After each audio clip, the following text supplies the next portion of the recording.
Welcome to Process, everyone. Thanks so much for coming on such a beautiful evening. My name is Olivia. I help to run Process with Rolla and Tope.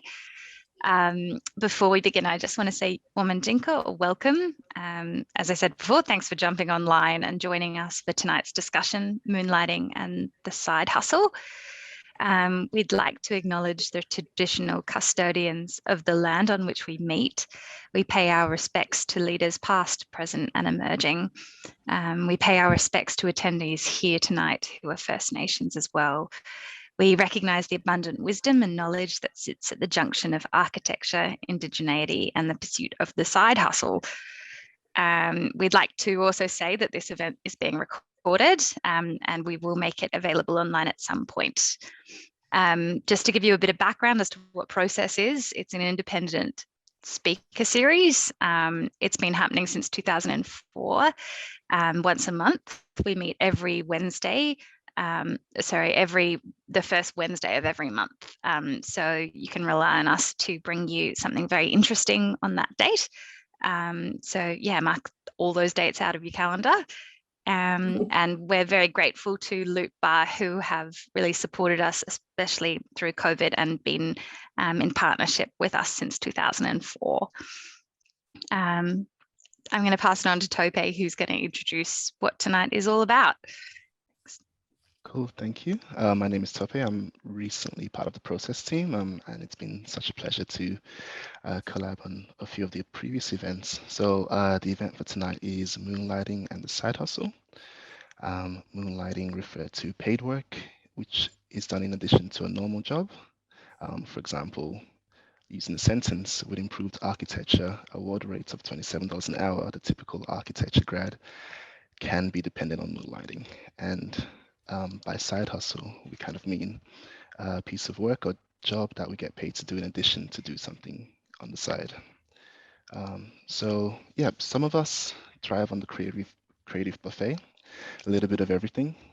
It's in the mode of practice that we find our greatest sense of fulfillment, highest form of inspiration, and tightest sense of connection, all without the loss of appetite. Those of us without the buffet find ourselves in a constant balancing act of being forced to master the art of moonlighting and the side hustle. In the side hustle, we rely on the additional income streams we've deemed the architect award rates insufficient to meet our needs. Instinct and skills gained in the process of studying, practicing, equips us to both practical and logical processes, thriving in a range of occupations. From motion graphics to scripting and robotics to model making and project management. As architects, we often find ourselves sport for choice, wearing multiple hats and hesitant to become siloed into the guardrails that the current definition of architectural practice sets out. A side hustle can offer the opportunity and incentivize the exploration of individuals' passion and intrinsic loves without sacrificing the reliable income stream of a day job. So not only does a side hustle provide an injection of extra funds, but I have found it can also boost overall satisfaction. One may find that the architectural discipline promises the integration of these skills. However, the infrastructure around it can prove to be quite rigid. So naturally, we search for an outlet. The days of singular modes of practice seem to be far gone, and so the night begins. Hi, everyone. Thanks, Tope and Liv. My name is Rolla. I'm also a curator at Process. Tonight, we hope to capture a few different perspectives on the architectural profession and its mode of practice. What skills are transferable? We will be hearing from industry leaders, academic fellows, entrepreneurs, and artists. And I'll hand it over to Liv. Oops. We're very lucky tonight to have 4 fantastic speakers. We're going to get each speaker to introduce themselves briefly. We're going to start with Rory, and then maybe Rory, you can pass the baton on to Julia, who then can pass it on to Linda, who then can pass it on to Keith. Yeah, thanks, Rory. Maybe tell us a few words about who you are, and yeah, and then after you've each done your introductions, we can go on to your full presentations. Okay, perfect. My name's Rory Hyde. I am Associate Professor in Architecture, Curatorial Design and Practice at University of Melbourne, and I'm a design advocate for the Mayor of London. And I'm handing over to Julia. Amazing. Thank you, Rory. I'm Julia Kay, co-founder of Great Wrap, also previously working in architecture for, I guess almost the last decade. And I will hand over to you, Linda. Thanks. Thanks. I'm coming from Boonwurrung country here near Elwood, and it's great to be here, and I want to acknowledge traditional owners on the country in which I'm coming to you from. I have a background in architecture and have slowly transitioned from architecture into art, and in particular arts management and public art, but also have an arts practice called Public Assembly. I also support emerging practitioners through RMIT Creative, which is at RMIT University. And then I'm moving on to, is it Keith? Yes, I'm Keith. I also have a background in architecture, dabbled with some development management for a while as well, and now I am head of film and digital media at Binyan Studios. Perfect. Okay. Thanks for all introducing yourselves. That's fantastic. Rory, are you able to start screen sharing and tell us a bit about your practice? Everyone, thanks, Liv. Let me share my screen. I'm just going to do it like this, if that's okay, because then I can see everyone. If I go full screen, I lose you all. And it's much nicer this way. So thank you to Liv, Rolla, Tope for the invitation to be back here at Process. I remember when it started all those years ago. I think I presented in 2004 in Luke. Good time. So I'm sorry we're not in the bar together, but soon, I hope. I'm going to speak a little bit about my own practice and then also present some of the research that I do into new models of practice. And so just to dive in, I guess I think of what I do as having a slash career, as in architect / curator / writer / broadcaster. And it's in the sort of a collection of those slashes is what makes the practice interesting. And it's never really, I really enjoyed your introduction, Tope, but I guess it's never really, it only looks intentional in hindsight, in the sense of having one dominant, something that pays the rent and then something in the margins. It almost feels like there's always things in the margins that overlap or slide past each other, and then only in hindsight does it start to make sense. So I'm going to go really quickly through some of these things because there's nothing more tedious than someone reading out their LinkedIn page. And then I'm going to focus on the research. So I studied architecture at RMIT. This is my major project on Smith Street in Collingwood.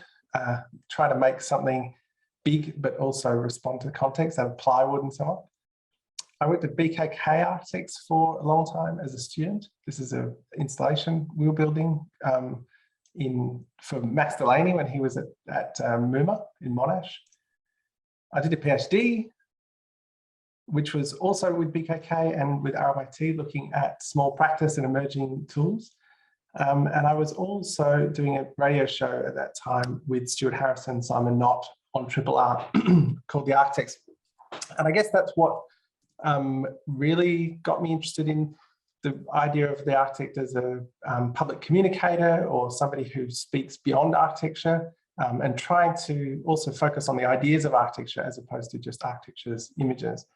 I then went to Netherlands to kind of chase this idea, I guess, of architecture as idea, which doesn't have, I guess, so much,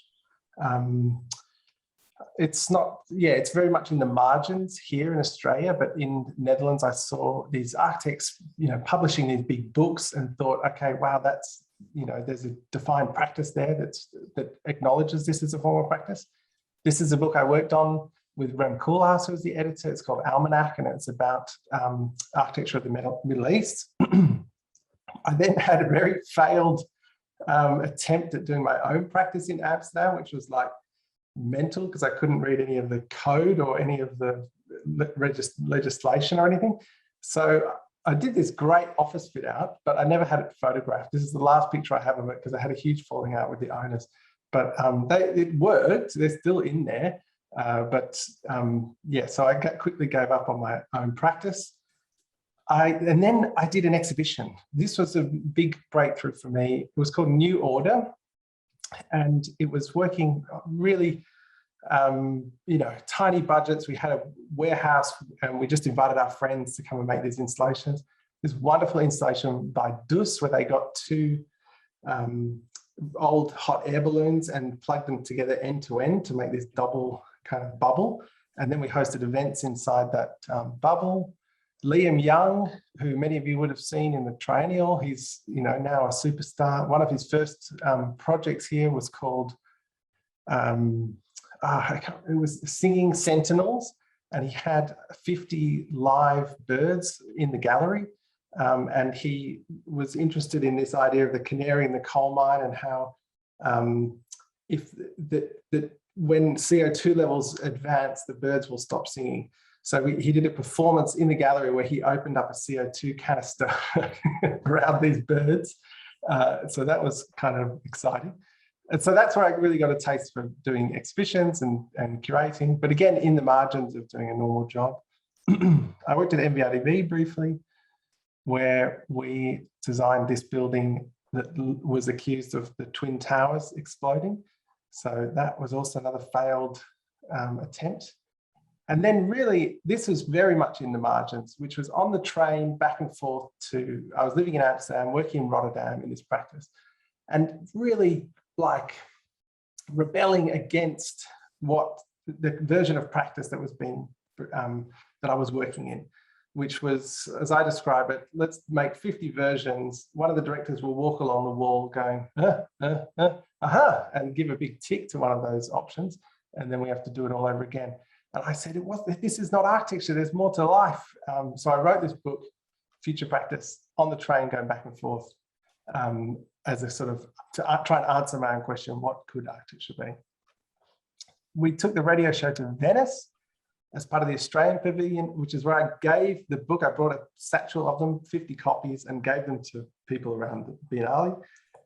One of those people was Kieran Long, who then invited me to come and work with him at the V&A.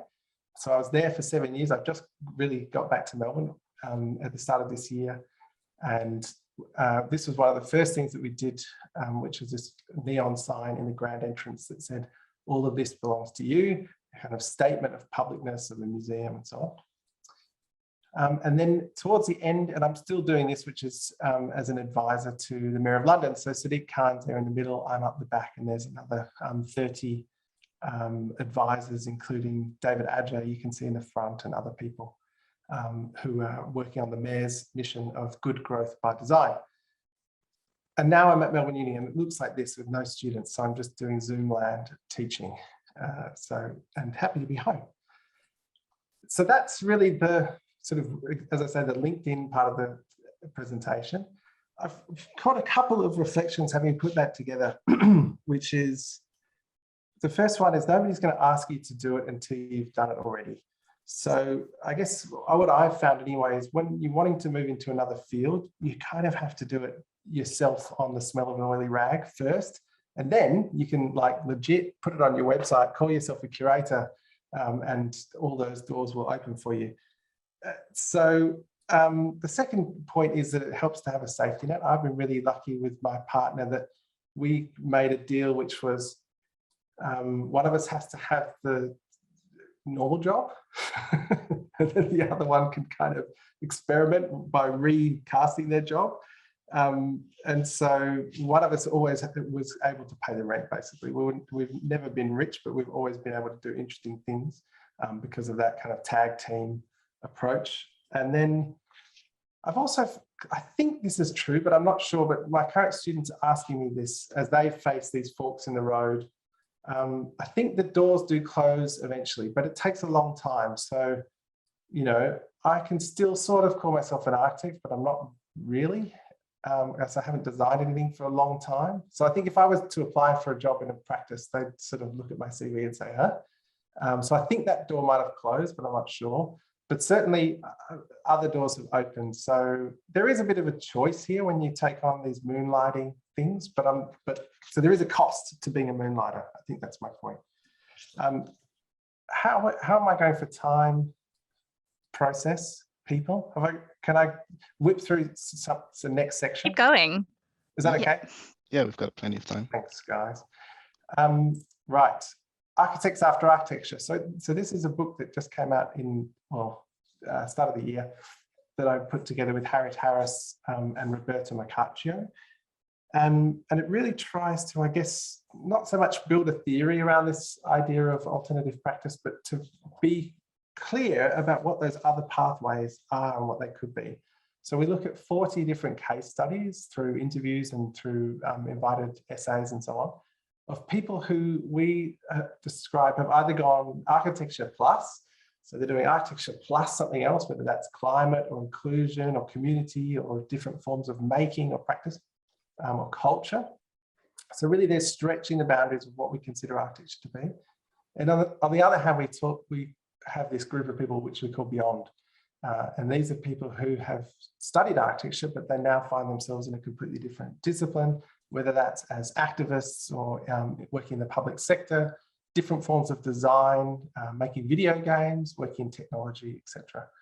And I just read a fantastic article, which is by Edwin Heathcote in the FT today about Alison Killing, an architect based in Rotterdam, who's just won a Pritzker for her work in using, I guess it's a forensic architecture model, analysing aerial photographs of China to discover the re-education camps of the Uyghurs.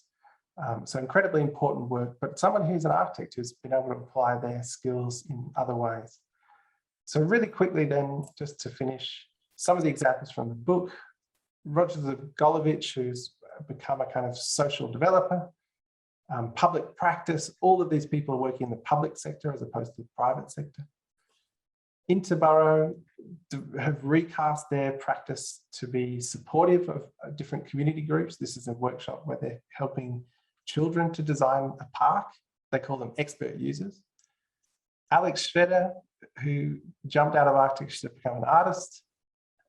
This is a house for two people, which tilts. So if you position yourselves perfectly on either ends, you can get it to go level. Joel Sanders looking at gender inclusion. This is a non-binary bathroom proposed for as a toolkit for institutions to adopt. Rotor deconstruction, pulling out building materials and making them easily available for others to reuse. Miriam Bellard, Rockstar Games. So this is Grand Theft Auto. She's the lead environment designer. She studied architecture in New Zealand. When we approached her, she said, I've never been asked to give a talk in an architecture school. And, you know, she's the Frank Gehry of the digital world, like not exaggerating. Hundreds of millions of people have been inside her buildings, and yet we've never heard of her in architecture. Chris Hildrey developed this, it's too hard to explain, but have a look at Proxy Address. It's this incredible response to homelessness in London using spare addresses.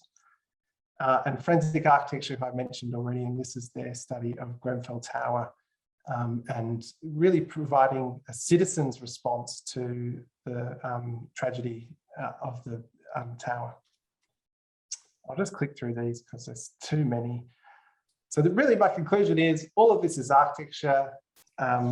What the big point of these talks that I give is to at least hopefully get through to students and say, there's more to architecture than the private practice. There's all of these wonderful potential directions that you can take. And we confuse the private practice with architecture itself, but actually there's this broad horizon of possibility out there. Thank you. Thanks, Rory. I think that we can take a lot of inspiration from that, and it really opens up, I think, the avenue of what architecture and design can be. I like the architecture as an idea or architect as a public communicator. I think that resonates with a lot of people. as well. Thanks, Rolla. Thank you. So we've got Julia speaking next, and I'll just hand it over to you. Amazing, thank you. I'm sorry I don't have my presentation with me, but I'm very happy to talk, and thanks for that, Rory. That was great. I'm already about a few chapters into your book, and I'm loving it. So I'd recommend anyone at this chat to read it, because I was like, oh my God, I wish I had this book a few years ago. So amazing to see. So my story is one that's, I guess, a little different.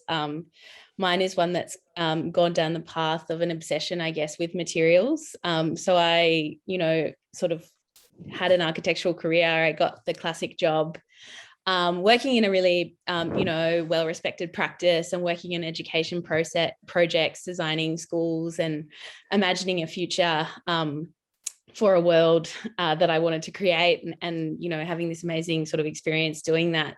And then I sort of reached this existential point in, I guess, my architecture career, where I was so deep in the process, where I was like, what is the point of designing this education building for a world if the world doesn't exist in the form that we know? So I guess that's kind of where I was at when we began the Great Wrap journey. So I guess, I was working really closely with my husband and co-founder, Geordie. He was making natural wine, and felt this sort of similar feeling of like, the environment is essentially burning around us, and we're creating beautiful moments, but overall, is it meaningful? And so that's sort of what led us to do what we were doing. And it's kind of a funny journey, because it seems quite big picture talking about it now, but we identified pallet wrap as a product that we'd both used in our industries. I would spend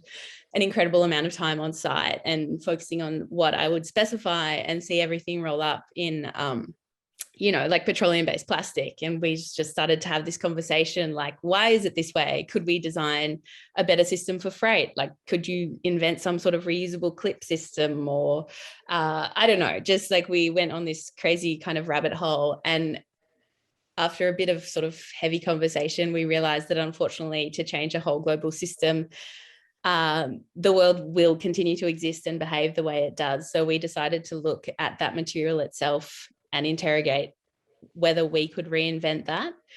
And that is what has led us down this path of research. And we've partnered with an amazing team at Monash University, and we're converting now food waste into a biopolymer that we actually extrude ourselves and make. We're making domestic cling wrap at the moment, but we're launching our catering and cling wrap in about, I guess 2 months now. So we've got one factory that's solar powered down in the Mornington Peninsula that we're doing, we call it our pilot factory, which is really beautiful, but we're about to take on this crazy lease in Tullamarine where we're making like a ton an hour of home compostable plastic alternatives made from food waste, which is just an incredible journey. And in terms of, I guess, like the architecture background, I think I've been able to use pretty much everything, like in terms of interrogating a problem and designing a solution and understanding what you need to tick off and do, and a timeline, and creating a visual narrative that is easily digestible by everyone outside yourself, has been the biggest takeaway. I think it was really hard for me in terms of Moonlighting, because this is 3 years into the business, and I was working full time for the first 2. So in terms of, I guess, like a balance, I'm definitely the wrong person to talk to about balance. But when I found that there was enough kind of attraction for this to become a financially feasible project, it was just like the doors kept opening, and it's continued to snowball. And, we started off in March with just Geordie and I, and now we've got a team of almost 30 people. So it's just been this crazy, incredible, really amazing journey. So yeah, mine is as one less, I guess, academic, and very much more just kind of like you said, Rory, just picking up things and kind of trying and things going incredibly well, and getting the right people in the right room, and making things happen, and accepting that you don't know everything, but being open to knowing that there are people out there that will and want to help. So that's kind of my story, I guess.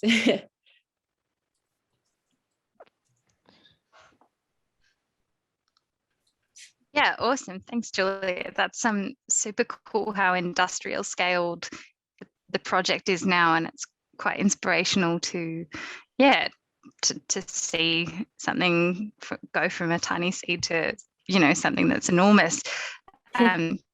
Cool. We're gonna talk. We're gonna hear from Keith now. Oh, okay. No problems. Just give me a second. I can share screen. Okay. So I didn't actually have any slides, but I prepped this like in the 10 minutes while listening to the other speakers, just to make myself look a little bit more professional. But my background's a bit of a weird one. I Scottish descent, grew up in the Middle East, went to high school there, came back to Australia and studied architecture. And throughout that whole time, and then I graduated and I was working for a number of firms. I worked for Mork in Perth, I worked for Hussle Architects, and a couple of others. But I realized just recently, actually the whole time I've had some kind of side hustle. It's always been there. So I used to do magic. I used to do corporate gigs and events and weddings, and one funeral, which was weird, but loads and loads of kind of opportunities that actually came through doing this as a side hustle. Like, it actually introduced me to the client that I did this for. So I started a small kind of creative design practice with a couple of friends of mine called The Third Left a fair few years back, and we did all of the brand identity and the design for this milkshake house that rolled out to, I think, about from memory, about 16 shopping centres, and then subsequently they went bankrupt because their business model was pretty poor. But, and my one client actually left with them, so we closed that down, and I then was doing kind of teaching and lecturing at university. I had a real specific focus with the teaching and lecturing that I was doing, and that was really around architectural visualization.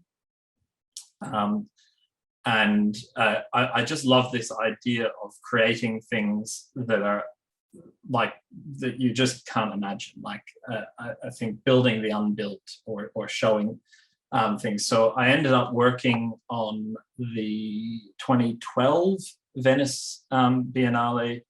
The Australian Pavilion did a bunch of animations for that. This was the kind of hero and project down the bottom right, which is a building by Pier Luigi Nervi that never got built in Western Australia. And then after all of that, and after doing all of these kind of various different things, I worked in development management, which was painful, really, really painful, where I was actually client side, not architect side. And I ended up becoming a client of Binyan Studios. And they learned very quickly that they couldn't pull the wool over my eyes when it came to architectural visualization, because I taught it at uni. So they ended up asking me to come and work for them instead of having to work against them from client side. So now I am head of film and animation at and digital experience at Binyan Studios. And I figured I'd show a little video of what it is that I do now, because a lot of people do struggle to understand how film and animation comes into the architectural sphere, but it's very, very prevalent. So this is a show reel of the work that I've been on for the last, I suppose, 18 months. I might actually just reshare the screen, so I'm optimizing for video. Let me know if you can hear this as it plays. People say home is where the heart is. And we at Binion don't disagree. But for us, home is where a few more things are too. Home is where the critical thinkers are. It's where the storytellers are, the modelers, the artists, the leaders in immersive technology. Home is where you become a partner with clients, with agencies, with architects, and with each other to help them succeed no matter the distance. Home is where you inspire and can be inspired. It's where your team is as diverse as your portfolio. Home is for the limitless. It's for being a mensch. It's for leading the conversation. And home, built on the cornerstone of detail and atmosphere, is not just in Melbourne, Sydney, Brisbane, New York, or London. Home is global. It has local knowledge too. Our home was created in 2007 with origins in creative innovation. Welcome to Binion.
Welcome to Binion. And welcome home. Right, so I probably should have edited the voiceover to say welcome to Keith, but this is exactly what I do now. I produce film, animation, and digital media for architectural developments and for architectural projects, and I've been very fortunate to work with some incredibly talented architects all over the world. I've been fortunate to kind of go and shoot films for projects in Oman, in Singapore, in the US.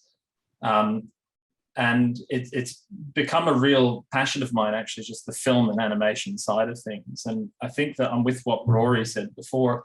I find that the side hustle, it can grow only so much before it cannibalizes the hustle.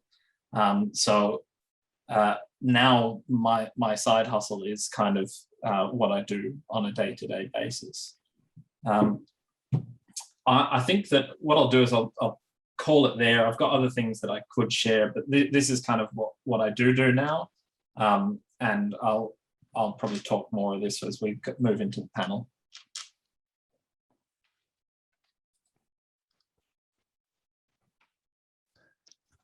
Amazing, thank you, Keith. Maybe if stop sharing. Yep. Cool. You know, that was really great to see, and love the video as well. And what you said at the end, I think really resonates with me about the side hustle growing to become kind of what you do. I think, like a lot of us, I'm at that crossroads at the moment, so it's kind of good to see your process and see kind of how you took something and through starting off with magic and getting clients and seeing how that kind of metabolized into what you do now as director of film. So our next speaker is Linda Roberts. So I actually do a bit of side hustling with Linda. So it's kind of great to hear from someone else's perspective. So yeah, welcome, Linda. Thanks so much. I have experimented. I love it. I suppose in some ways this presentation has enabled me to have a go at a different, a DIY website process of making. Hopefully you can all see that. So in some ways, I suppose what's interesting about the side hustle from my side is that you've kind of got to be, sometimes you've got to learn some new skills on the way as you kind of transition from one discipline area to another. Something for me, I seem to be perpetuating a number of websites. So I'm starting to learn how to make websites. And so this is where I thought, well, why not? I'm going to make one for tonight as a bit of an experiment. I'm going to work in sequential, I suppose, based on a timeline. Because there's been a lot of points in my life where I've ended up in a side hustle because of what's come before, or it's been a dramatic moment in terms of health. So, I started, bright-eyed, bushy-tailed, romantically kind of thinking about architecture when I studied at Sydney University. And I've just got to make sure that you can actually see. So, and then I got what I thought was the dream job. I got to work with Virginia Kerridge, architect in Sydney. She was just starting out and she was just becoming well known. She got her first architecture award. It was incredible to work for her, and I worked with Virginia for about 7 or 8 years, so a really long stint.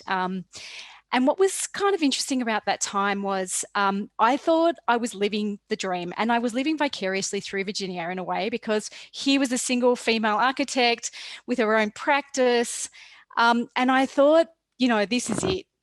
But what came through over those 7 years was I started to realize a lot of her clients were wealthy individuals. A lot of it was around housing. And I started to realize, as a kind of a kid from the western suburbs of Sydney, there was something that wasn't sitting right for me. And I started to think about where I wanted to position my practice. I suppose I hadn't thought about it. I learned so much from Virginia in terms of detailing and taking time and really crafting architecture.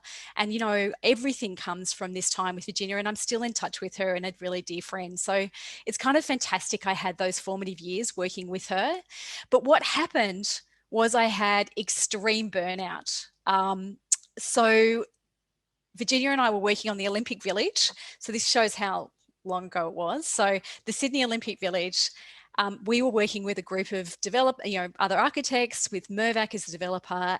She and I were the only, she was the only small practice out of a bunch of really large practices. We were working around the clock and I just burnt out. My mum, bless her cotton socks, suggested I move to Byron Bay, which is what I did.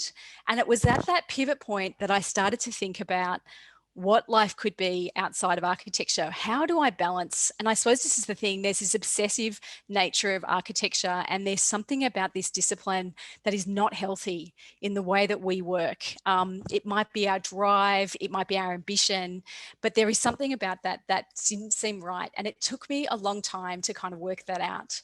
So when I came back to Sydney, I made a call and I pimped myself out to the highest bidder. As someone who didn't have a lot of, I didn't have lots of cash flow. I didn't come from a family who could support me.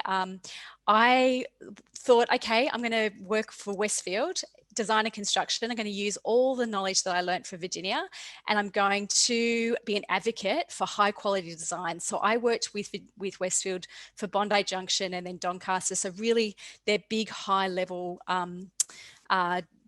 retail shopping centres, and really was there, I worked nationally on design guidelines, and I was an advocate. But what was fascinating about this time was I finally had to get out from behind the drawing board and I had to advocate for design. I had to shift my language. I was working with leasing executives who didn't care less about design. And I had to prove what the value was of that. And it was from that process that I found my voice.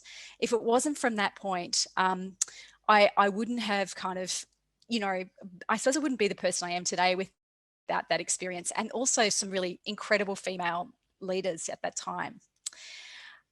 So what that led to, and I suppose what was, and Tope, maybe you can tell me if this is on screen, because I can't tell. Yep. You know, experiment. What I did at Westfield at one point, after Westfield Bondi Junction, I went, this place is nuts, and I asked to work part-time. And so what I kind of did from that point was I kind of then had my work at Westfield, design and construction, leveraged off my architecture experience, and then I found a side hustle. And it was really at that point that I started to think about, well, what else do I want my practice to be? And it started with radio. So Rory, it's really interesting to hear about your radio experience. And I suppose seeing that radio is this really fantastic platform. For me, I saw it very much like the ideas of liquid architecture, this notion of sound and space, and this kind of abstract notion of transformative experiences through sound. So I worked for, or I was a volunteer, and I designed the FBI radio station as a pro bono gig. And then also I was doing radio work at Bondi FM, my local station. And then I got a gig producing a show called Sunday Night at the Movies at FBI. So it was from that I then made connections with I suppose people in the rock and roll festival scene. And I was asked to do arts and decor for rock festivals. So I got access to Cockatoo Island, which was really transformative kind of space. The first time anyone or any community had been on Cockatoo Island. It really kind of looked at this idea of working with artists for the first time and looking at ways of reading sight in a really deep and profound way.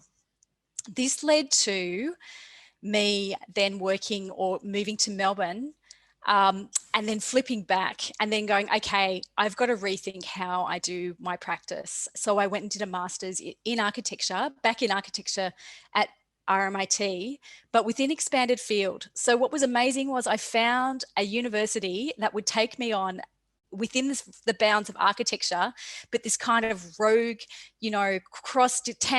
trans or, cross-disciplinary practitioner who was sliding between these spaces of art and architecture. So my master's project was called The Interventionist Guide to Melbourne, and it was that first part where I was starting to think about architectural practice, but also art and architecture coming together. So that was a real point in which, I started to move from that point there. I was asked to work on a whole bunch of art laboratories. So arts labs working around the country, supporting artists and designers to develop temporary public art for festivals. That's called Situate Arting Festivals. It's still running now. But that was just one of a number of labs that I worked on. But this idea of making space to develop and build capacity for creatives became a real, I felt like a real sense of purpose for me. And I suppose in some ways I thought, this, even though it's side hustle, it would only happen, once a year, and it would be a year, 1 week intensive. It seemed like this idea of enabling and supporting practitioners was really where I wanted to go. And it's from that I started to do teaching at RMIT. But what was interesting about my teaching at RMIT was these ideas of experimental laboratories, and then thinking about the teaching as this space for testing ideas and to, I suppose, think about different modalities of methodology of practice. Then I kind of say there'd be a point where everything came together, and very briefly I worked, I had a short-term gig at RMIT Creative, which was an extracurricular program that supported student experience across art and design. And for this particular program, it really felt like I was bringing together all of my skills. I love it. My partner has just walked in the door, so he might just walk in. This is so funny. Of course, perfect timing. So from that point, I started to really think about public art, temporary public art, and that aspect of, you know, working with site. I'm going to move now. Running in parallel to my work at RMIT, I set up a arts practice called Public Assembly in partnership with my partner, who has literally just walked in the door. His name's Kerry Han. And that was really, we thought about our creative arts practice as a lab to test ideas. We develop tools and kind of workshop formats to work out ways in which people can engage, connect with each other, but also with their world around them. So we're looking at these ideas of deep reading of sight and also transformative experiences. So Public Assembly from now on still continues. It's been running since 2007. And I suppose in some ways it's always been my side hustle and will continue to be as this space where experimentation happens. We don't always do a project. They're very slow. They kind of happen maybe once a year we'll do a project, but that's kind of okay. From that kind of side hustle experience, I threw my hat in the ring and I still can't believe I kind of got the gig. Let me just move this up. Okay. Was working as the public art program manager for the City of Melbourne. And it was a really exciting opportunity because the city had just written a new art strategy which centred on the artists and focused on placing the artist centre for the city.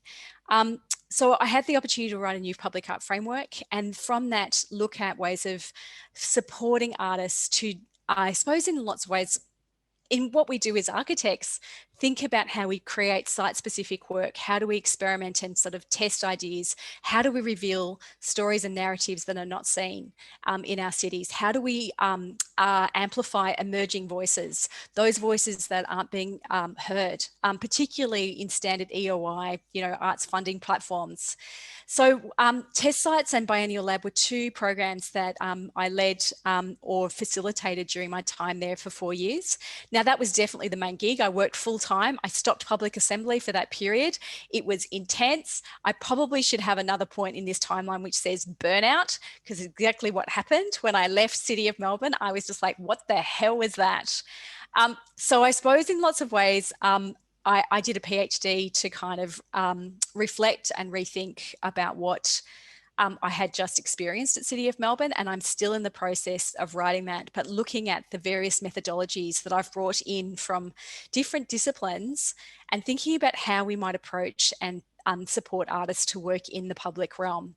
And a lot of that for me was me working through an action-based methodology of inserting myself back into the public realm and making a series of publications to make the research public. It entailed kind of working out the back of a, converted ice cream van. So, these kinds of playful, temporal modes of operating within the public realm to open up conversation and discursive aspects of our city. But where I've landed running in parallel to that is probably something that's now in the centre, and it's where I work with Tope, is back with RMIT Creative, but now leading the team. So before I was working as the creative arts officer, and we've had this opportunity to really reshape this program in a really innovative way, mainly and kind of tragically in a way due to COVID, massive restructure.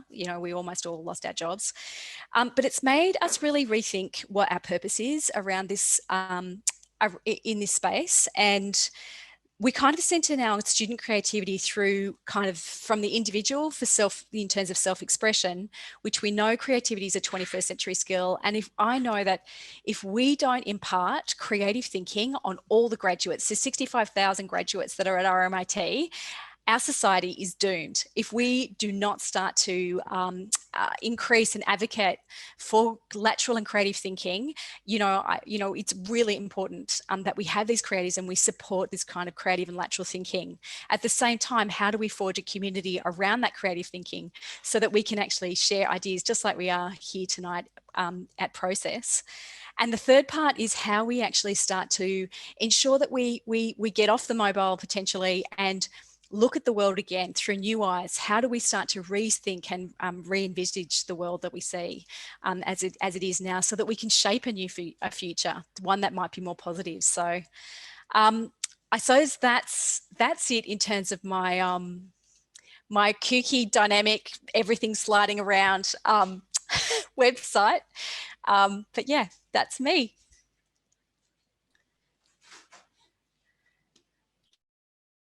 Amazing. Thank you for that, Linda. So this next part of our talk is open for panel questions. So feel free to shoot through some if you haven't already. We may start off with a question from Callan. And this is open for everyone, but it may also be relevant to you, Linda, because you are an employer. So the question is, Callan would love to hear about the sometimes hard conversations with your employer or main hustle regarding telling/asking that you're moonlighting.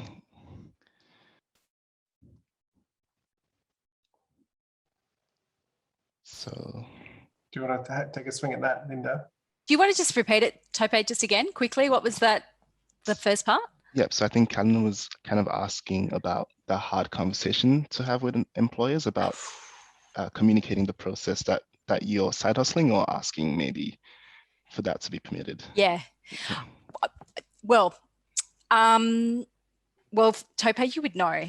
I'm very, because I have, my entire career has been constructed in the side hustle, and I've pivoted from one discipline area to another. I'm all about the side hustle, and I don't work full time at RMIT. So, you know, I work 3 days a week, and I insist on keeping that boundary.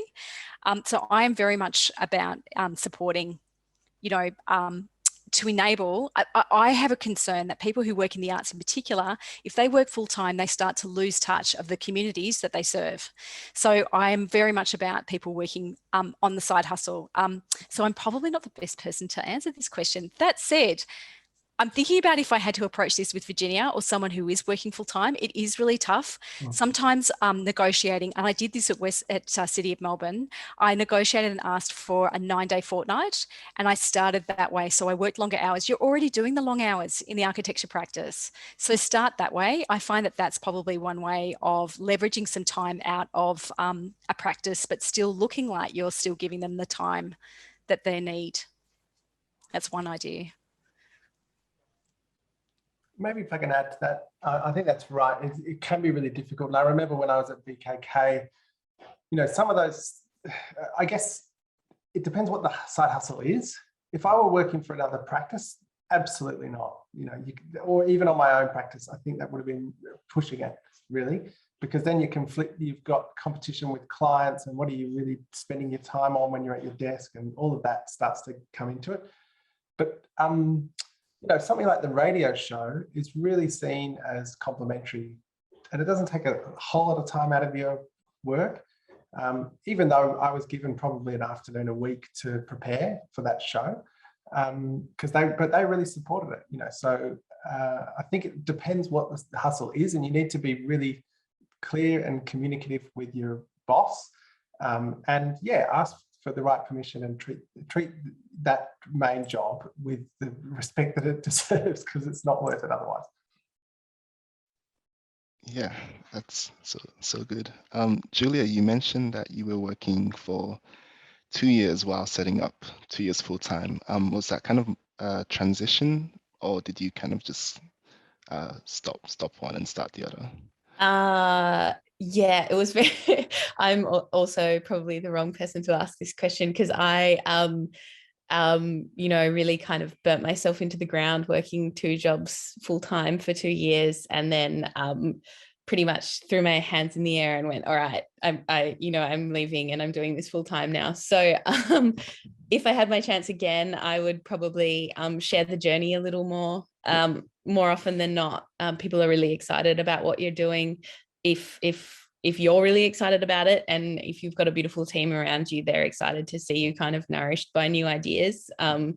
So I think that would be my advice. Definitely don't kind of, you know, be secret about what you're doing, because it is really cool to find something that excites you enough to kind of give away. You know, we spend so long pursuing this architectural career. It's obviously a big deal if you're looking at something else, and it's okay to do that. Yeah, that'd be my advice. Definitely don't do what I did.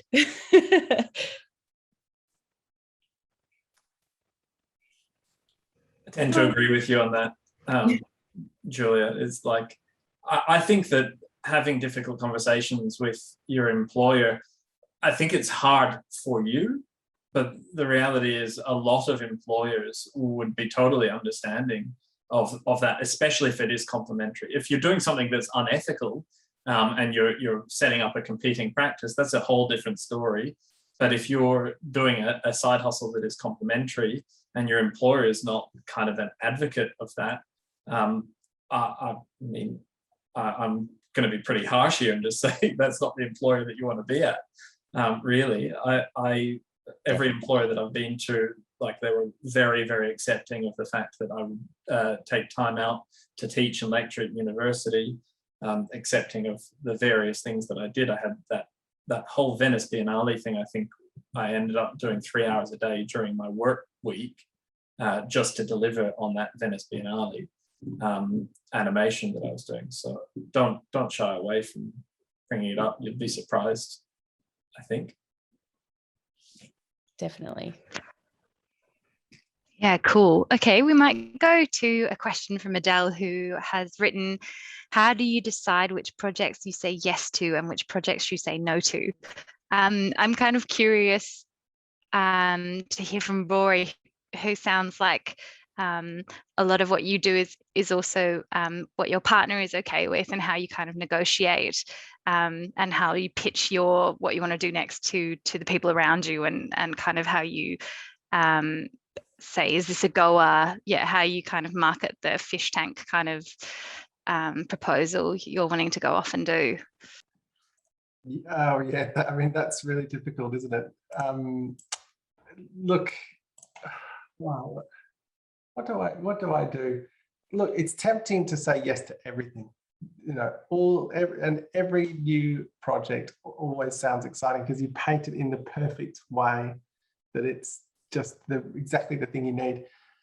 So I have two rules. Like for small ones, and that's like, can you write a little piece of writing for me, or if I have to do it then and there.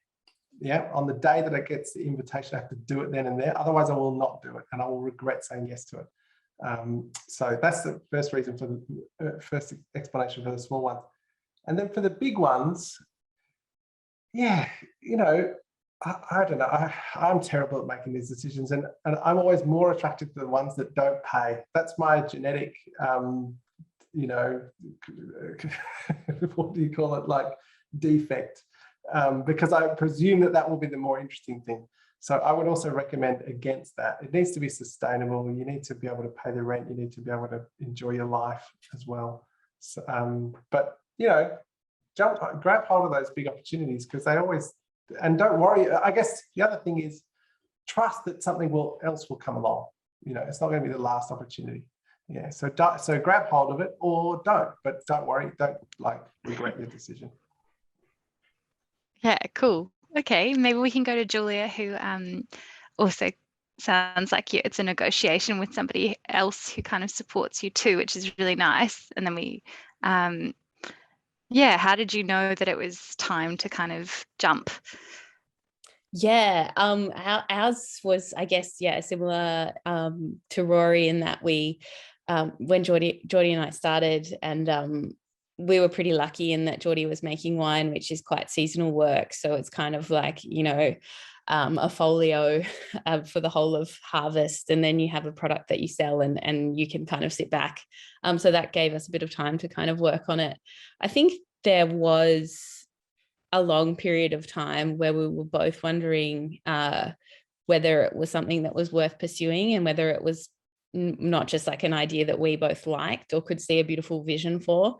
I think it was really when we kind of launched the first product and saw really amazing feedback from the community, and actually like big business that we were really kind of taken aback and quite surprised that there was a real need for this product. And if we didn't do it, we sort of felt as though no one would, and we would continue to be using fossil fuels and making horrible sort of things, and like nothing would change. So it almost became quite a pull that you kind of couldn't shy away from. But it was an arduous process. It was kind of just like, do we want to give up wine and design? Because they're obviously both amazingly romantic, beautiful lives to live. But yeah, it just sort of happened that you couldn't turn away, almost. Yeah, it sounds like it kind of really became your calling in a way. Yeah. Did you feel the same way, Keith, when you were kind of headhunted for your kind of marketing job? I struggled so much when, like, everybody told me immediately I've just got to do it. But for me, I had this kind of total anxiety with leaving the architectural profession. 5 years of study, didn't end up getting registered. It was a really, really tough decision to make, but in hindsight, I do not regret it at all. I still love architecture, don't get me wrong, and I love that I'm still involved in architecture and with architects. I still feel a connection to the industry, but it's not an easy leap of faith to make. In terms of selecting projects, I kind of have some criteria that I have now, because we do, like, I definitely still run into the problem of always saying yes. And that is a recipe for disaster. You're going to really, really piss some people off if you're not careful. But I think to myself about the projects, like, am I going to learn something new by doing the project? That's a really important one for me. I don't want to work on a project if I'm not learning something. Because I've got a bunch of staff, I have a criteria where I try to keep staff happy. So are the staff going to enjoy working on this? Is it going to be a portfolio piece? Am I going to end up with a happy client? And because, like, if the timing on the project is ludicrous, I'm not going to keep that client happy by trying to take it on. Yeah, so happy staff, happy client, portfolio piece, something new are the main ones. Profit, yeah, sounds like a pretty profit is a good thing as well. Like, it's good to actually make money so that you can pay those staff, but yeah, it's not the main focus. Yeah, that sounds like a pretty good formula, though, I think. Linda, we haven't asked you. I saw on your timeline that you mentioned something about chronic fatigue and then learning to say no and burnout. Have you, like Keith, also kind of, learning to say no and not always having to say yes to everything? Yeah, I think because my entire career is almost established on always having a side hustle. So it's actually, I intersperse between which thing enables some financial stability. So by me moving into the arts, what a great financial decision that was, not in terms of, eternally poor, but just having some sort of job that has, it's so important to work through your values and your ethics. It takes a lifetime, I think, because that shifts and changes all the time. But actually working out what those things are and then working through to make sure, are these things actually measuring up against that? For example, when I left City of Melbourne, there was a lot of work I could have done in very large scale permanent works, level crossings, that space. And I'm much more in bottom up temporal capacity building works, and I had to say no. So it's kind of knowing, even though financially, I think the great thing is, by me working at Westfield, I had that chance to work in a space where I had lots, there was lots of financial benefits, but then the ethics I kind of had to question. So I think it's really good if you need to actually get financial. I had this great advice from Michael Alves, who's a fantastic furniture designer based in Sydney, and he talked about, if you need to branch out on your own, get your financial foundation first, and it's okay, just get the money like do that first, and then become you know, then work through your values. I think that was great advice, and I really thought about that when I moved to Westfield. Can I just add to that? Get the money, but get what you're valued for. Don't undercharge somebody. Yeah, like it. Oh, yeah, agree completely. And I learnt my values at Westfield. I didn't until that point. Yeah. Yeah, because I was paid a pittance when I left uni. But great work. Weren't we all? I think that's actually really great advice, and you sometimes maybe the sprint towards like that passion project or that idea you can lose track a little bit that there are those important things in life that you need to establish. Yeah, so that's really, I think that's insightful. I'll move on to the next question that we've got in the chat. We've got quite a few coming through, so keep them coming. So this one is, for Rory and Linda. How do you get into works in architectural public art? That's for you, Linda. You're the expert.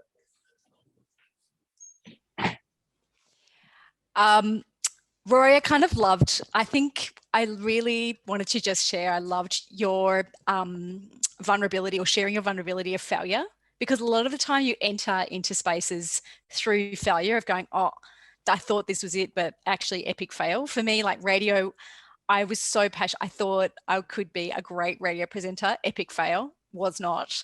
So, you know, I think it's kind of interesting then the shift that occurred. I have to say, by having that part-time job that enabled me to have money, I was able to, and this is what happens in the arts, you've got to be entrepreneurial and just create your own opportunities, number one, in terms of the arts. Because an EOI, I mean, I'm just doing one currently for, I'm putting in a grant, and, the amount of work that's entailed, it's so intimidating, it puts you off. It's really important. And the great thing about Melbourne's public realm is that it is porous. It enables artists to still test ideas. Obviously, we're in lockdown. That's not so great right now, but even your local, just the streets, like there's still this sense of actually doing tactical temporal interventions, get a portfolio and or take photos and start rendering over the top as a start of a way to, I suppose, build your skills in this space. So you've got a portfolio. And then you can start putting in applications, get a mentor. So find advocates within the arts that you feel like could actually give you a hand, and then actually be an advocate for you to get to get work. But first and foremost, you've got to actually just be entrepreneurial. Go down to what was Testing Grounds, still around. Test Sites is still around at the City of Melbourne, which is the program that was established way back when I was in the city. And that's a space that's actually for artists to develop their capacity to work in the public realm. Even if you think if you're an architect, you're still an artist. So, have a go at putting forward a proposal. So I think, I would say you have to make your own opportunities in this space. Yeah, I would totally agree with that. I'm thinking the first one that I did was a lighting installation, and I borrowed 100 fluoros off a lighting company and just linked them together. And the whole thing cost $200 or something. I bought some filters for it. And we did a fashion show. It was for a friend's fashion label. And we took great photos. And from there, it's like, okay, I'm an installation artist, whatever you want to call it. And then did a pitch to Next Wave Festival, which I don't think exists anymore, which is a great shame, but that was a fantastic. No, it's been reinvented. Really? It has an incredible, it's back. Watch this space. No, exactly. So Marcus Westbury, when he was at Next Wave, was a great, he gave me a project through that, and then I met Max. So I also really think that there's those platforms that Linda's mentioned, and the institutions are really important to if you can build those networks. Max Delaney has been a really great supporter of my work when he was at Monash, and then when he went to NGV, commissioned me to do a really big project there. So, but it all started with those 100 fluoros. So I think it's the first one's the hardest. It's the bottom rung on the ladder. Once you're on the ladder, there's the opportunities will open up. Yeah, that's great. Thank you. It kind of leads on to our next question, which someone has asked, would you suggest getting further along in your career first? Like, for example, becoming registered or working for 5 years before going full-time side hustle? And just in case, so you have a career to fall back onto. I think you had something in your slide, Rory, saying that it's good to have like a fallback. So is that something you would, it's open to the whole panel, but is that something you would recommend? Yeah, I'd be interested in others, but maybe just really quickly. I think it depends what your side hustle is. If you want to start your own practice, I think that don't go too soon and don't leave it too long would be my advice. Get registered, get the experience, do a couple of jobs. But if you wait 10, 15 years, you'll be a different person and you won't be able to do it. And so I think, between 5 and 10 years of experience is the maximum for starting your own practice. And then for other kinds of side hustles, yeah, I don't know, it depends what it is, but there's no magic number. You've got to know. Yeah, but don't, it is always a risk. You've got to take the leap. So, yeah.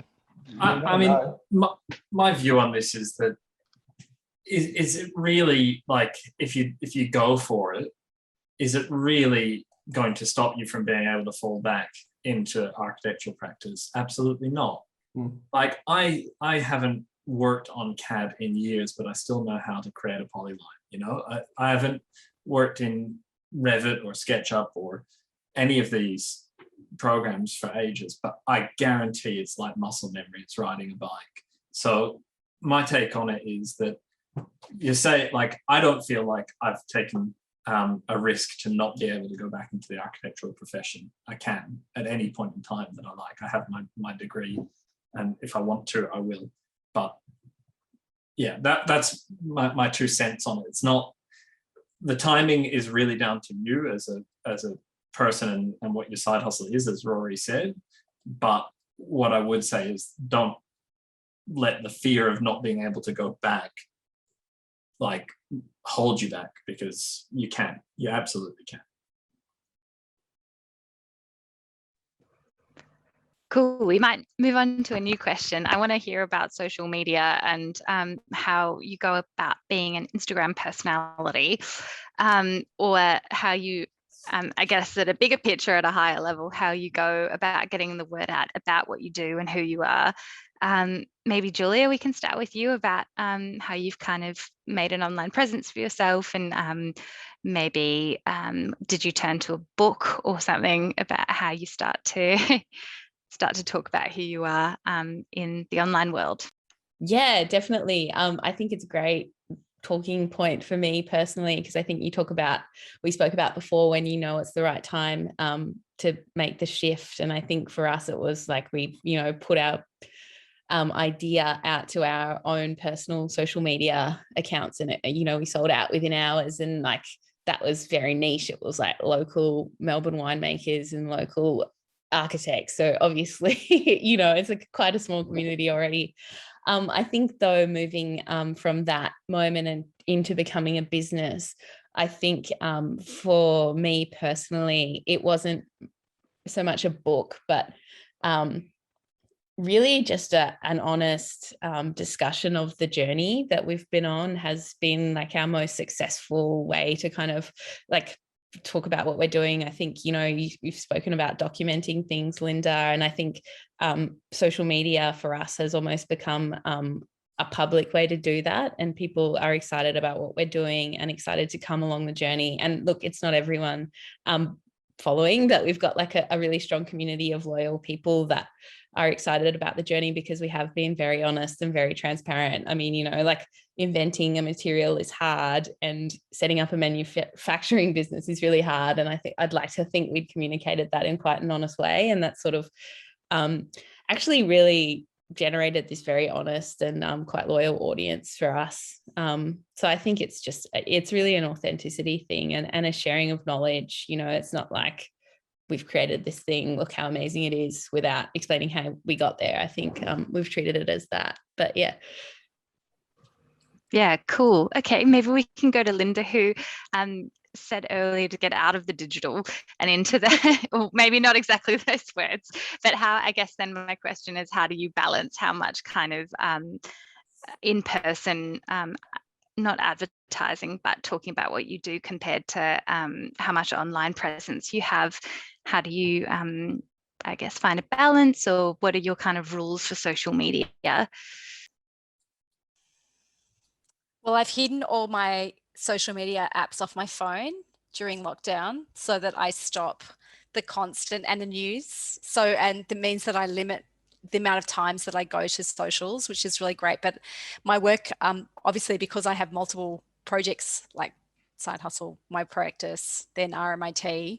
I mean, RMIT, if I look at that work, it's an absolute foundation, and Tope is a really critical part of that in terms of, you know, we run our entire program through that platform. Like during COVID, that is become, it's kind of shifting from going from advertising programs to becoming the program. So it's kind of shifted the mode of engagement, and that has been a real paradigm shift for us in the last 18 months. And I suppose from there, it's made us think about digital online gaming, different ways of actually looking at artificial or three-dimensional spaces and virtual space and augmented reality. So we're now, you know, collaborating with artists and architects inside the faculties to create student experiences.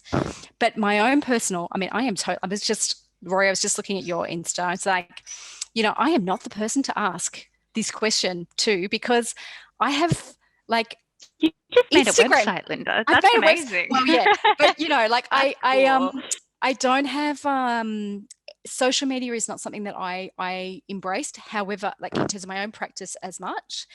But it was very interesting when I worked at City of Melbourne. I had to fight to get an Instagram account because the city is very strict on the media components. But for us, again, that we thought about Instagram as a public space. So we looked at this idea of, you know, artists testing ideas, not presenting to the public where they were, but then doing the documentation and that being the public presentation of the work and being accountable that way. So I think I am a great advocate for investing in Instagram, and maybe you have to chat. I would advise, because I work with so many young people at RMIT, I would have your one personal account that just has your cat pictures and your dog pictures and, you know, party on that side. And then you might have your work portfolio. I've got I did my PhD. My PhD is currently has a separate Instagram account, which was time-based. Once a week for a 12-month period, I did an Instagram post. So I'm interested in as a technique, but I wouldn't say that I'm like a influencer. Rory, maybe back to you on that.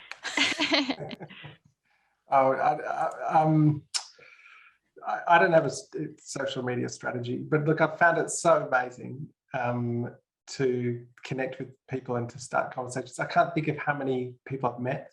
Twitter is my main one, to be honest. I'm not as good at Instagram. My pictures are crap. And yeah, but just the incredible supportive architectural community around the world that are so willing to connect and answer questions and tag you in, you know, it's just remarkable. Yeah. So especially in moving countries, it's also enabled me, I think, to keep one foot in Australia and to sort of keep an eye on the conversation that's happening here. Still got a sort of big chunk of people from Amsterdam, chunk of people from here, chunk of people from London. So yeah, I probably ought to delete it like you, Linda, instead of wasting so much time, but I love it. Yeah, cool. Maybe we finish this question off by asking Keith, you're really into the digital world and seem really tech savvy. What's the next big thing? What should we jump on to now to push our own brands? Oh God, that's a question. That's a loaded question. Just say what you want about it. You don't have to. Predicting the future here. Oh, look, the entire web sphere, generally speaking, not just your Instagram and your social media, but just everything web-based is critical. Like, I've seen it with architectural projects all now being sold, like apartment buildings and development buildings all being sold remotely and having to be sold remotely. I've seen all of these NFT tips. Yeah, it's really critical. I mean, the social media side of things, I stay off it. Like, personally, I'm not a big social media personality at all. I post some pretty pictures every now and then, but it is really, really critical to the industry that I'm in. Like the company, Binyan Studios, has thousands and thousands of followers, which is really, really important for us to connect with both developers, architects, clients, artists and talent that are coming through the ranks. And all of the media that I produce, so like all of the films that we produce, need to be in some way, shape or form featured on social media. So we have to design them for social media. So if you want to talk about designing stuff for social media, yeah, I'm probably a good person to speak to. But if you want to talk about me being a personality on social media, and like back when I was doing magic, it was critical. Like, I really needed to do it all the time to kind of like push my name, my brand, because otherwise you just get like people reaching out to you going, can you do this gig for exposure? And that's one thing that I'd say is definitely say no to doing anything for exposure. I think that that's a slap in the face to the amount of time and investment that you personally have made to learn the skill sets that you do. Next big thing, I don't know. Augmented reality is definitely on the precipice. I'd say that. Like, virtual reality is not really going to go anywhere. Augmented reality definitely is. We're using it on quite a number of projects at the moment ourselves. Yeah. But just to jump on that as well, thanks, Keith. Super interesting. You triggered another thought, which is, you know, when I'm hiring people, we look at your social media. You know, we don't just look at your CV that you send us. We Google you and we see what's out there. And one of the things that we're looking for is like, are you kind of wrestling with the culture of the practicing of ideas? And that can be revealed through lots of ways. But one of the big things is, do you have a side hustle? Are you like writing for magazines? Are you, I don't know, doing your own tiny little projects? If there's anything like that, you go to the top of the list, you know. And I really, because it just shows that you're engaged in this, you're committed. And your Instagram is the best place to show that. You can't really get that across in a CV. Sorry, Keith, go. I can't remember the last time I hired somebody that did not have some kind of social online presence. Yeah. I really don't think it's happened in the last kind of 2 or 3 years. I say this not having a social online presence, but I know if I was searching for a job, the first thing that I'd be doing is setting up a folio of work. The first thing and one thing that I can say is really, really imperative, or one thing that I would say really does make that online presence stand out, is content that moves. So having something that is not just a static image on a screen, having something that actually moves really, really resonates with audiences. So as soon as I get a folio, or if I get a show reel instead of like a still image folio, I'm like, yeah, you've got me. I'm sold.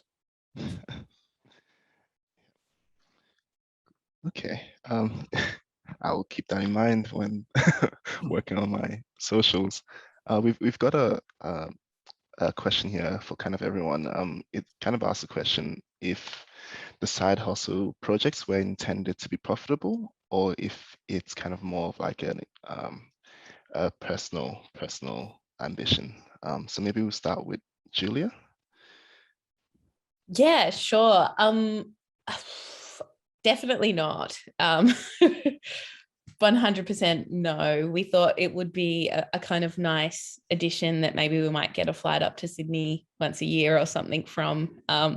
We never could imagine that we would hire people and have 2 factories or anything like that. I think it was kind of just a nice to have and feel like we were sort of ticking off a desire to do something a bit more meaningful. And perhaps like looking back, maybe treating it that way is what led us to it becoming financially successful. Like, I don't know, if we were making choices for money, we wouldn't be where we are. The people that we've hired, the factory, the way we run it, it's definitely not a highly efficient machine, designed for profit alone. So I think it's the intention was what really made it sort of play out the way it has for us.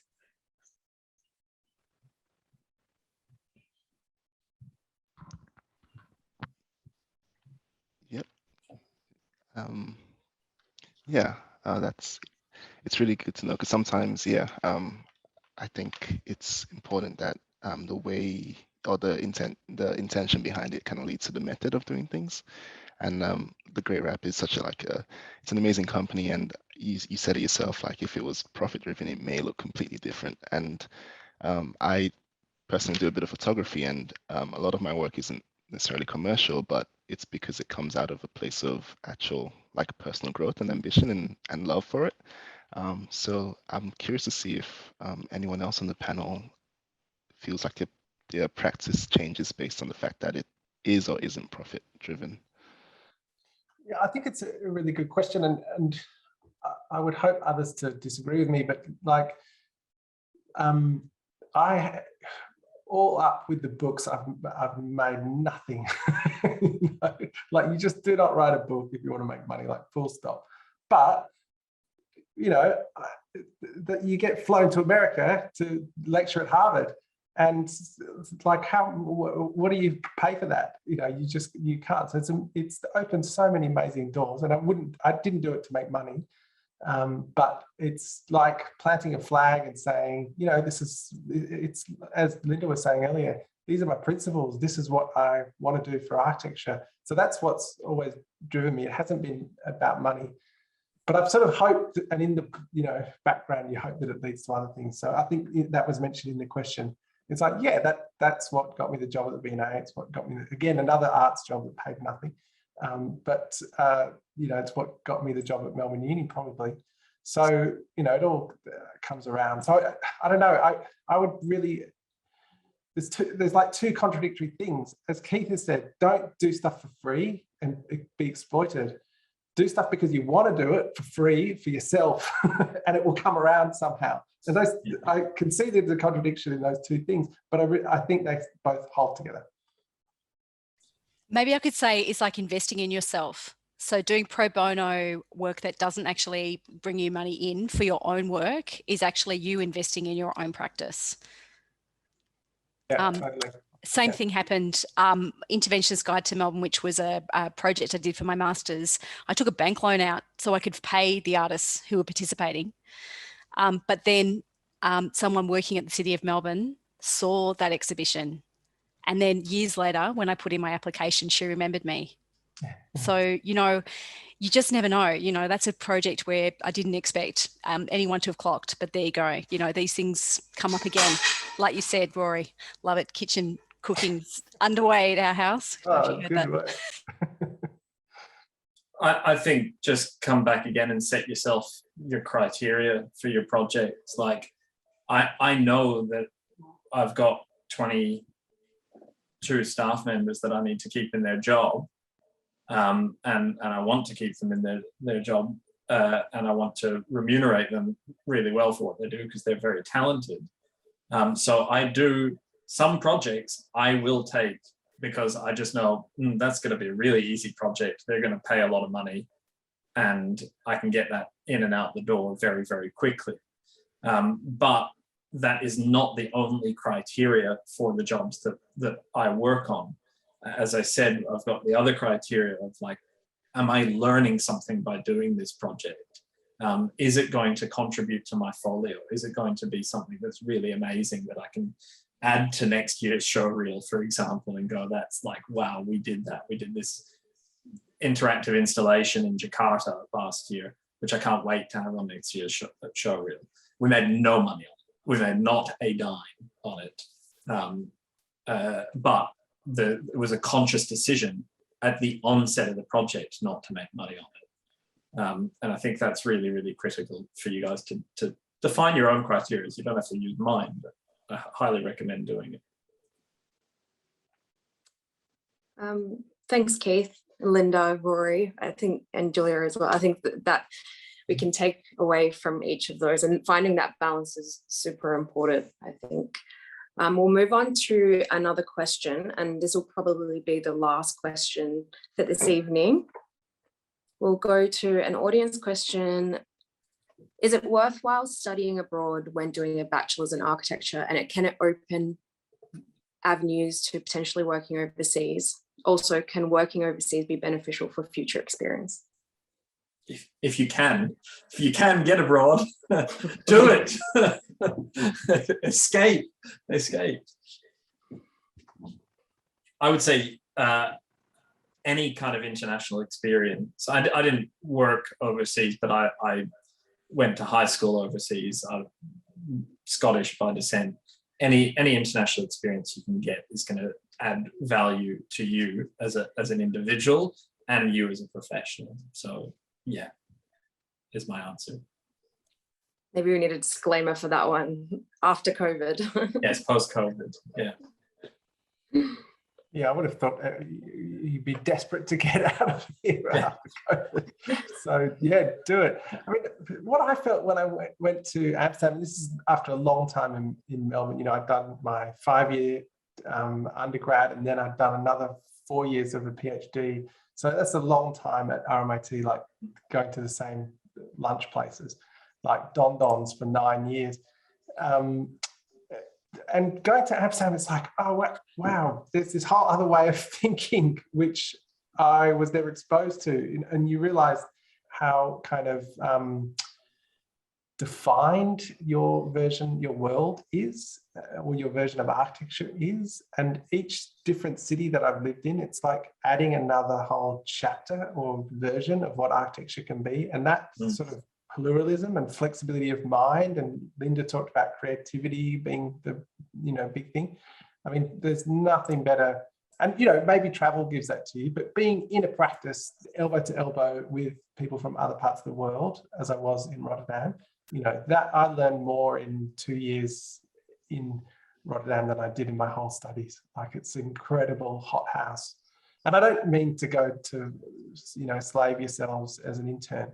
Like, get a job if you can. It's not easy, but studying is a good way as well to get the same kind of experience. And often, chat to your career advisors and so on in the universities. Melbourne Uni, anyway, has lots of exchange partnerships. RMIT does as well. So the money aspect shouldn't be a huge barrier. It is a barrier, but there's ways to do it on scholarships and things. Maybe Julia, if you had any other, I know you just briefly, we've done a Milan studio together, so I know that there's something there. Yeah, definitely.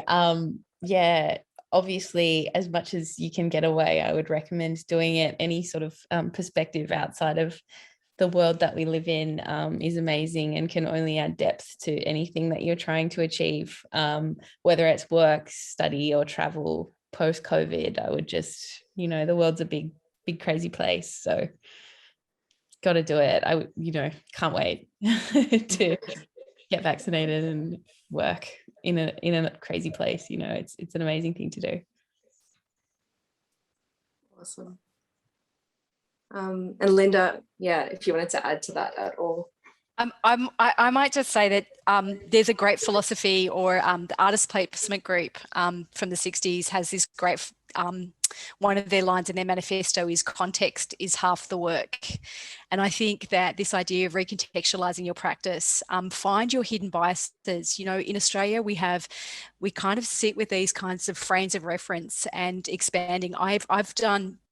I couldn't afford to do long stints, but I did short stints. So I also went to Rotterdam, Rory. So, you know, great, you know, like what at the Willem de Kooning University there but it was only short, like 3 weeks. And then, you know, doing a stint in China. I think that these opportunities and shifts enable you to look critically at your context back home. And that's invaluable. And you know how much you've learned already in Melbourne. You know, it's time to expand your horizons, because then you're going to actually bring in new thinking into that context. Yeah. 100%. Yeah, absolutely. Great quote. That context is half the work.